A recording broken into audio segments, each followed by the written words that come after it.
Mizoram hian ko ron hi kan tam khop maya chumi khami pol ti tenen lam chuan ko ran za chuang don lai kan om to inarin ome kumsang khaza ko somret le paruka pastor pakhatin azir chiana chuan pol somret paruk omang in asoya azir chian atangpon kumsom thum pali lai avele to a kan pun bel le nual to nge yang tril triak zota po kan om nge bokang le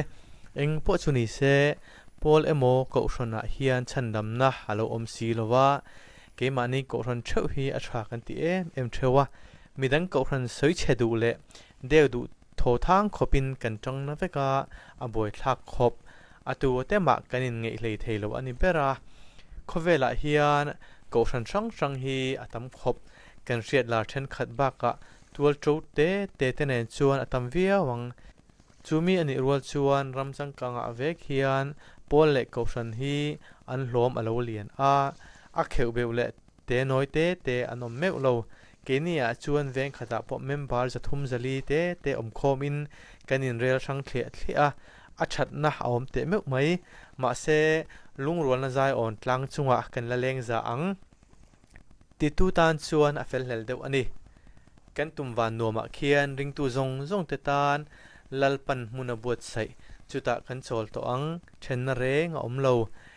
ring tu theu hi mo van kai lo tur kan oma mani loina ko ran channat lut awanga insul du hial po hi wanam kai na alo ni ozong lo mai engtik nia emo chuan kan ko ran sang atang hian wanram kan loi chawanga chutiang ani lova a hu hova kan chho huk chuan wanram ki aboi nuai mayang angai na om lo rengang lea po in ngei hlei lo hi wana kan hai ngei ngal ngut thei lo reng mathai bung sari chang somni pakhata chuan lalpa mitin song chu van rama an lut lovanga kapa wana mi du zong ti tu te ero chu an lutang ti ziek ani ang hian engko san po ni ila kan pa wana mi du zong ti tu te kan ni chuan kan lut mai don ani pathian du zong ti silova mani ko ran tana kan channat em awang hian vanram kan lu don hau lo mai sa khodang von tu Christiana in lette hi anril ru abole no fogin karing thin timo achan mo Christian ko ran in ti theu kan tam si a vanram lu kan tum veka kanin ngei hlom chuang silova missionary tin te hian Christiana in le tir nge kan tuma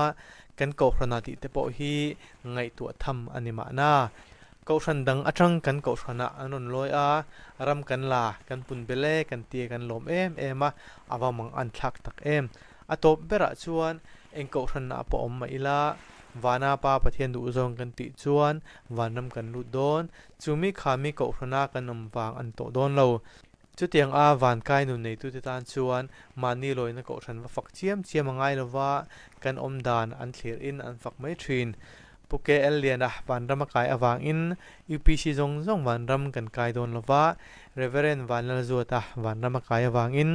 presbyterian zong van ram kan kai don heklo Major ST dula van ram kai awang in Salvation Army zong van kan var siaw don lo kan pa vana mi du zong ti tu te chau ani vana kai don ni